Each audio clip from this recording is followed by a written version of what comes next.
চরিত্রে অর্থাৎ বহুকাল পূর্বে যে অমূল্য সম্পদ কোন যুগে বা কোন কালে অর্পণ করা হয় না, সে অমূল্য সম্পদটি কি? উজ্জ্বল রসাংশ উজ্জ্বল রসময় প্রেম ধন। সেই প্রেম ধনটি কি না? রাধা রানীর প্রেম ধন। সেটি কোথায় ছিল? এই কলিযুগে তার সন্ধান কেউ জানতো না মা। সেটি কোথায় ছিল জানে? সেটি ওই গোলকের গোপনে ছিল। এত গোপনে ছিল যে আমরা তো ছাড়ে চাই ভালো ভালো সাধুগুরু বৈষ্ণবগণ তারাও ওই নামের সন্ধান করতে পারে।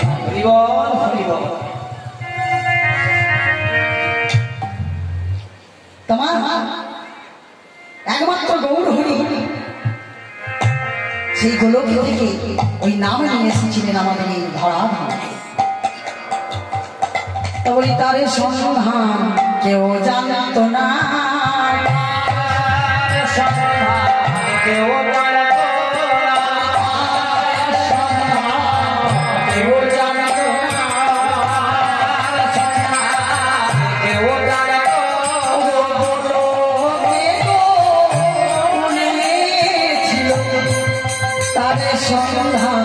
কেউ জানতো না।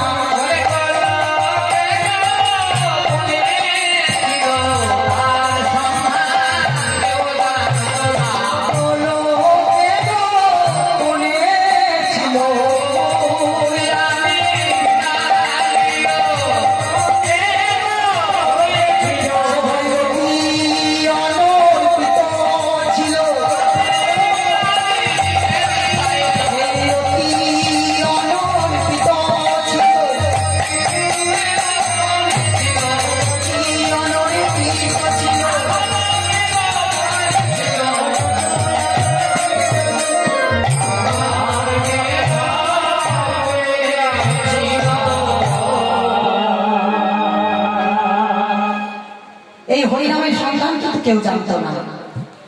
এই হরিনাম গৌর হরি আমার এই কলিযুগে এনেছিলেন। তার একটা সাধারণ উপমা দিই মায়েরা। এইদিকে আপনারা সকলে বাড়িতে পিঠে তৈরি করেন তো? কি করেন? সকলেই করেন। বেশিরভাগ পৌষ মাসে করা হয়, তাই তো? পিঠে সেই পিঠে তৈরি করতে পিঠে আপনারা কি করেন? পুর দেন, তাই তো? কিসের পুর দেন? নারকেলের পুর দেন। আস্তে নারকেলের পুর দেন, নইলে ক্ষীরের পুর দেন, তাই তো? কিন্তু গৌর হরি একটা পিঠে তৈরি করেছিল। সেই পিঠেটির নাম কি? নাই নাম পিঠে। গৌর হরি মনে মনে চিন্তা করেছেন, হে কলি হত কি তোমরা তো পিঠে তৈরি করো, সেই পিঠে তোমরা নারকেলের পুর দাও, তোমরা ক্ষীরের পুর দাও, কিন্তু আমি নারকেলেরও পুর দেব না, ক্ষীরেরও পুর দেব না। এমন একটি পুর দেব যে পিঠে এই কলিহত জীব যদি একবার আস্বাদন করে তাহলে তাদের মনের বাসনা আরো প্রবল হবে, যে আরো আস্বাদন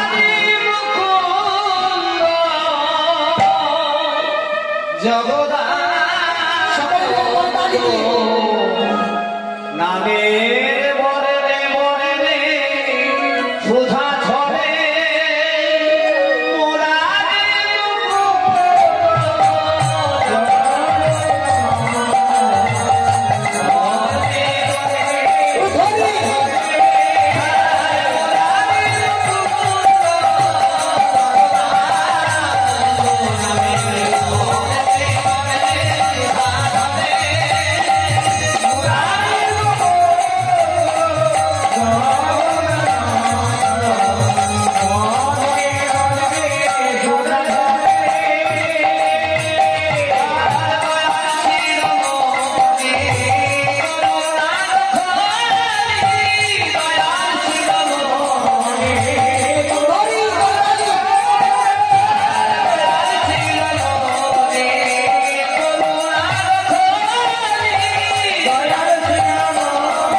স্বর্গবাসীকে সেই পিঠে কেউ যদি আস্বাদন করত, তাহলে তার মনে ইচ্ছা হতো যে আরো আমি সেই পিঠে আস্বাদন করি।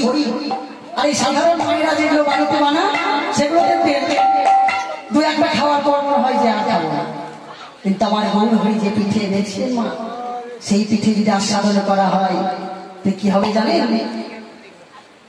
কি হবে গো? কেউ যদি একবার মন প্রাণ ভরে সেই পিঠেকে আস্বাদন করতে পারে, তাহলে কি হবে না? তাহলে যেতে হবে জ্বালা দূরে যাবে,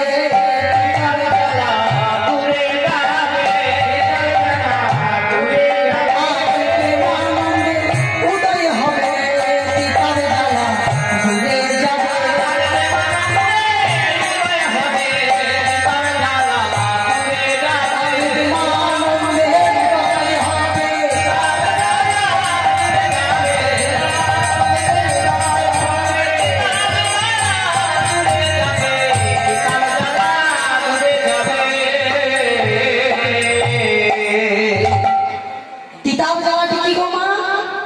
আদি দৈবিক, আদি ভৌতিক আর আদি আধ্যাত্মিক। কেউ যদি হরিনাম করতে পারে, মন প্রাণ দিয়ে হরিনাম সাধন করতে পারে, তাহলে তার পিতার জ্বালা দূর হয়ে যায়। তাই তো এই হরিনাম মন প্রাণ দিয়ে হরিনাম সংকীর্তন শ্রবণ করবে।